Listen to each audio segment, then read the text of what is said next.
À Portet-Puymorens, certains skieurs impatients ont devancé la réouverture de la station. On a tous envie de chausser les skis et d'avoir les premières sensations en fait.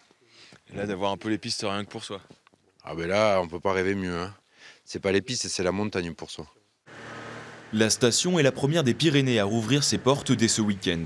Depuis une semaine, 4 techniciens balisent et sécurisent les pistes. On est en train de repositionner tous les matelas dans le bon sens sur toute la ligne de montée du téléski pour protéger les pylônes, donc pour les skieurs en cas de choc. Et on va faire ça sur toutes les remontées mécaniques et les poteaux électriques qui sont autour. Avec 30 cm de neige en moyenne, les pisteurs doivent travailler avec précaution. Le travail est très fin puisqu'il n'y a quand même pas beaucoup de neige. Donc les dameurs, il faut qu'ils fassent un travail très fin en allant doucement. Alors que quand il y a beaucoup plus de neige en haute saison, on peut travailler plus vite et en faisant un peu moins attention. Alors que là, il faut faire attention au matériel et à la neige de ne pas la polluer pour ne pas la salir, pour qu'elle fonde moins vite. Au total, 20% du domaine skiable sera disponible, soit 10 km de piste et 600 mètres de dénivelé.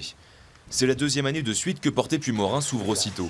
Une précocité bénéfique pour l'image et pour les finances de la station. À l'heure où on parle de retard dans l'enneigement, de changement climatique, c'est aussi un symbole fort qu'on essaye de montrer puisque 80% du domaine est enneigé naturellement.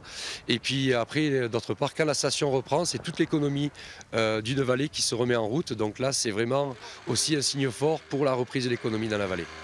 La station devrait réaliser 10% de son chiffre d'affaires annuel sur ses journées d'ouverture anticipées. 4000 skieurs sont attendus dès ce week-end.